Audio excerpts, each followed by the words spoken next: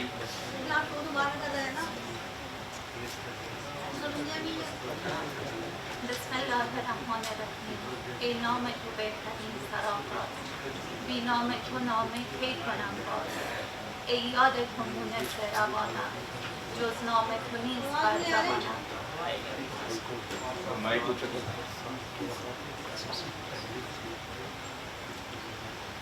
من فاطمه سید مدنی هستم، دانشجوی دکترای زبان و ادبیات فارسی از دانشگاه جامعه ملی اسلامی. عنوان مقاله من تاریخ کشمیر از حسن بن علی، نسخه منحصر به فرد از قرن 17 میلادی. و کل تحقیق من در این باره است تاریخ نگاری فارسی در کشمیر چه آثاری رو تولید کرده یا به وجود آورده است. از اوایل قرن 8 هجری با گسترش اسلام در شبه قاره هند زبان و ادبیات فارسی به عنوان زبان دینی، علمی، ادبی در کشمیر رواج یافت. آثار مختلفی از جمله تاریخ‌های محلی به فارسی نگاشته شد، اما این آثار در جامعه امروزی شناخته شده نیست. به همین دلیل بنده موضوع پایان‌نامه خود را به معرفی و ترجمه یکی از این نسخه‌های خطی با عنوان تاریخ کشمیر از حسن بن علی که در بریتیش موزیم لندن موجود میباشد اختصاص دادم. سوال اصلی این پژوهش این هستش که تاریخ نگاری فارسی در کشمیر چه آثار مهمی را تولید کرده است. آثار تاریخی دیگر نیز نگاشته شده‌اند که به صورت نسخه خطی موجود میباشند که به علت منحصر به فرد بودن آنها دست نخورده در کنج کتابخانه‌ها باقی مانده است. نسخ خطی از مهمترین ارکان فرهنگی بشر و نشانگر تاریخ و تمدن یک سرزمین از زوایای مختلف میباشند و هدف این مقاله معرفی و پرداختن به یکی از این نسخه‌های خطی تاریخ کشمیر به زبان فارسی است. تاریخ کشمیر از حسن بن علی یکی از این نسخه هاست. بعد از مطالعه و تحقیق در رابطه با این نسخه خطی به این نتیجه رسیدیم که تاکنون پژوهشی در این زمینه یا تصحیح آن انجام نشده است و با نام اسلامی سلطان صدرالدین از سال 1320 تا 1323 میلادی حکومت کرد و خاندان شامپیری بنیان اولین حکومت سلسله مسلمان در کشمیر را گذاشت. بعد از آنها چک‌ها بر سر قدرت آمدند که دوران پرخرج و مرج سیاسی بود و این زمانی بود که زبان فارسی جایگاه خود را به عنوان زبان میانجی، رسمی و درباری در کشمیر مستحکم ساخت. محب الحسن در کتاب خود به زبان اردو کشمیر سلاطین که عهد مه درباره آن این چنین می‌نویسد که خلاصه آن به فارسی این چنین است: درباره حکومت عهد سلاطین کشمیر لازم به فکر است بگوییم که در ابتدای حکومت خاندان شاهمیری هیچ تاریخی نوشته نشده است. البته در زمان حکومت سلطان زین‌العابدین که عهد زرین از لحاظ گسترش و ترویج ادبیات و دیگر علوم و فنون زمان به شمار می‌رود، کتاب‌هایی به سانسکریت و فارسی در زمینه تاریخ نوشته شد. از این رو ملا احمد و ملا نادری شاعران نامی دربار سلطان زین‌العابدین کتاب‌هایی با عنوان تاریخ کشمیر به زبان فارسی نوشتند، اما متاسفانه هیچ نسخه‌ای از این کتاب‌های تاریخی موجود نمی‌باشد. به جز کتاب تاریخ کشمیر نوشته سید علی که در زمان سلطنت یوسف شاه نوشته شده است و تاریخ کشمیر تا پایان حکومت یوسف شاه را در بر دارد، جلال الدین ملک محمد ناجی ابن ملک نصرت جد پدری حیدر ملک چادررا بود که مصنف مشهورترین تاریخ کشمیر به زبان فارسی تاریخ حیدر ملک است. نام پدر حیدر ملک حسن ملک بود که در منطقه چادررا در کشمیر سکونت داشت و تماما آبا و اجداد پیشین نیز سکونت گزین این منطقه بودند.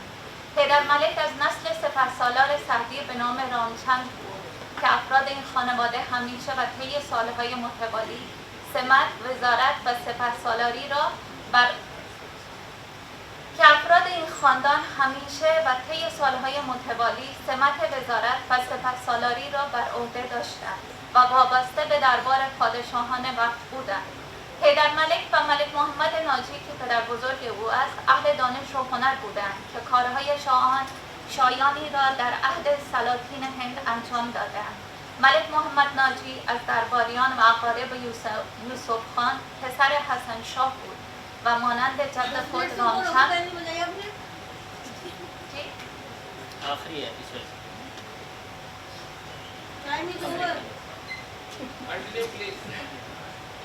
ملک محمد ناجی از درباریان و اقارب یوسف خان پسر حسن شاه بود و مانند جد خود رامچند سمت مشاور و سپهسالاری را در زمان حکومت چکان به عهده داشت.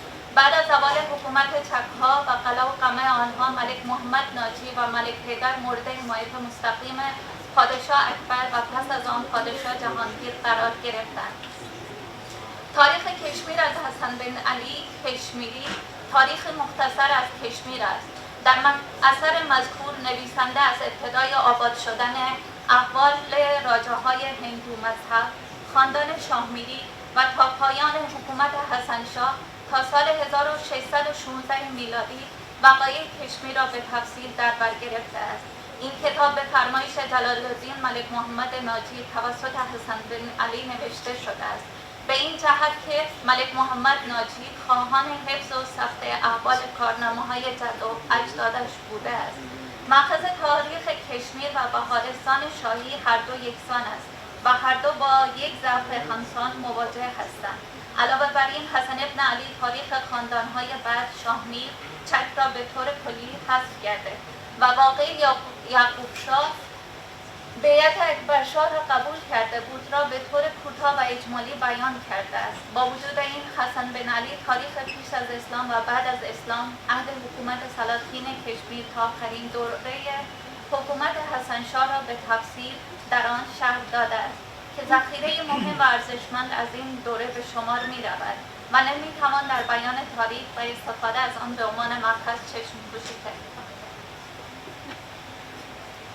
من این مقاله رو اکرام می‌رسونم با شعری از سعدی. اگر بنده بار بر سر برد و گر سر به اوج فلک بربرد، غم و شادمانی نماند و لیک جزای عمل مانند و نام نیک. ممنون.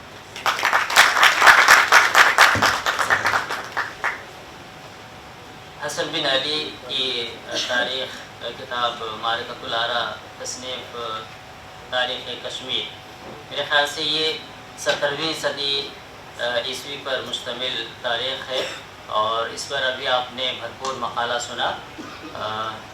اس اجلاس میں 7 مقالہ نگاران نے اپنے مقالے پیش کیے. اب 7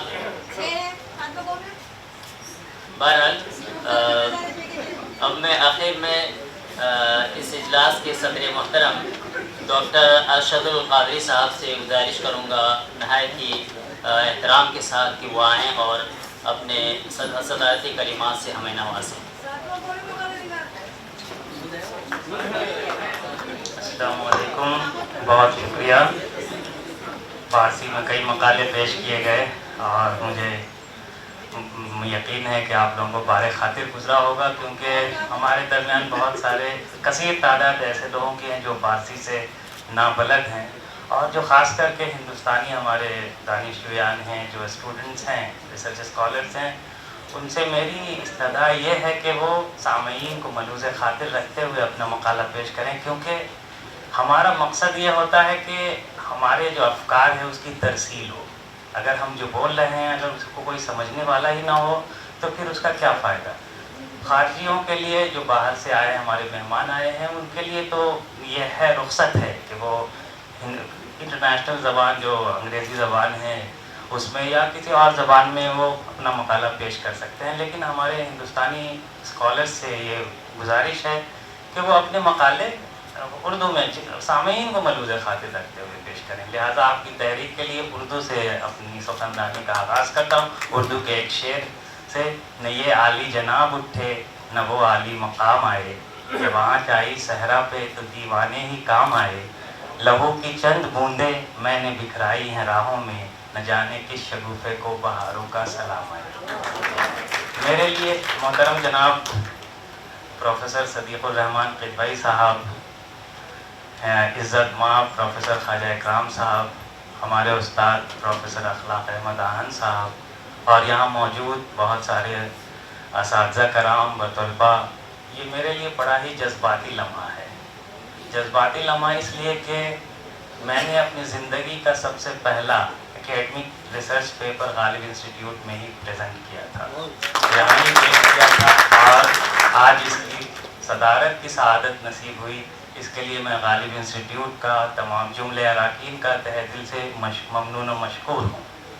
اور یہ ایک بہت بڑا پلیٹ فارم ہے، یہاں ہمارے ریسرچ اسکالرس کی رہنمائی ہوتی ہے، ان کی تشویق ہوتی ہے، اور اسی کو ایک بنیاد بنا کر، اس کو اساس بنا کر ان کے لیے تحقیق و آگہی کی بہت ساری راہیں ہوتی ہیں۔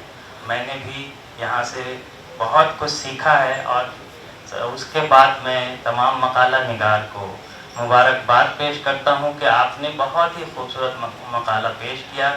زبان کی ترسیل دوسری چیز ہے، لیکن آپ کے مقالے سے آپ کی علمیت کا اندازہ ہوتا ہے، آپ کی محنت کا اندازہ ہوتا ہے کہ آپ نے بڑی جان فشانی سے ایک مقالہ تیار کیا، اور اس سے بھی بڑی ہمت کی بات ہوتی ہے کہ ان کے درمیان، کیونکہ ابھی آپ نے ریسرچ کے میدان میں قدم رکھا ہے، ابھی آپ تحقیق کے تمام امور سے واقف نہیں ہیں، اس کے باوجود ہمت کر کے آپ نے اتنا خوبصورت مقالہ پیش کیا، اس کے لیے آپ لائق عزت تحسین و آفرین ہیں۔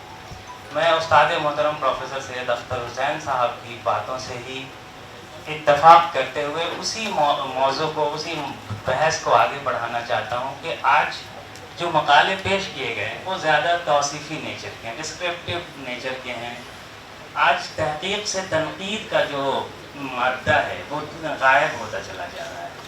ہم زیادہ تر اس میں مصروف رہتے ہیں کہ فلاں نے کیا کہا۔ جب ہمیں کسی ایک موضوع پہ کام کرنا ہوتا ہے تو ہم سب سے پہلے ہمارا ذہن اس طرف جاتا ہے کہ فلاں نے کیا کہا، اس کے سلسلے میں کون کون سی کتابیں ہیں۔ دیکھیے، نقد اگر ہم نہیں کریں گے، ہم اس کو نقد کے معیار پر کسی متن کو نہیں پرکھیں گے تو اس کی خوبی و خامی سے ہم واقف نہیں ہو پائیں گے۔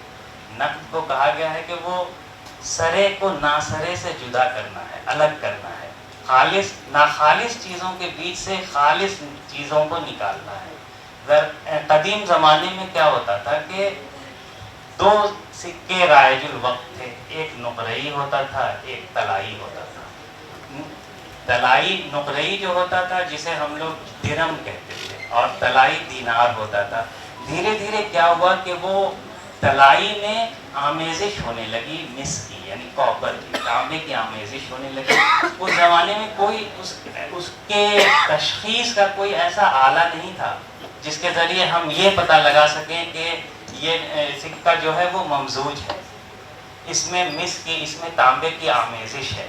حافظ نے اس کی طرف ایک شعر میں بہت خوبصورتی سے اشارہ کیا ہے، خوش بود گر مہکے تجربے آیت بے میان، تاسیہ رو شود ہر کے درو غش باشد۔ یعنی وہ اگر تجربے کی کسوٹی پر کسی چیز کو پرکھا جائے تو وہ بہت اچھا ہوگا، تاکہ وہ بھی سیاہ رو ہو جائے جس کے اندر غش ہو، یعنی جس کے اندر سیاہی ہوگی۔ کیا ہوتا تھا کہ تانبا دھیرے دھیرے ایک مدت کے بعد وہ سیاہ پڑتا جاتا تھا، تو اس تانبا اپنی اہمیت، اپنی پہچان خود بتا دیتا تھا۔ لہٰذا تجربے کی روشنی سے ہم ایک چیز کو پرکھ سکتے ہیں۔ لہٰذا وہ سکے جو مغشوش ہوتے تھے وہ سکے تقلبی کہلاتے تھے، فارسی میں ہم اس کو تقلب کا نام دیتے ہیں، جس کے لٹرل میننگ فراڈ کے ہیں، جو ایک چیز کو دوسری چیز میں کیسے اس کی ملاوٹ ہوئی اس کے بارے میں بتاتا ہے۔ نقاد کا کام کیا ہے؟ ایک نقاد متن کی صحت پہ، متن کے بارے میں، یا کسی بھی ادبی تحریک ہے، ادب کے مختلف شعبوں پہ اپنی رائے کا اظہار کرتا ہے۔ خاقانی نے اس کی طرف ایک شعر بہت ہی خوبصورت طریقے سے کہا ہے کہ از بحر ایار دانش اکنن بے بلاد، کو سیرفی کو مہک کو نقاد، کہ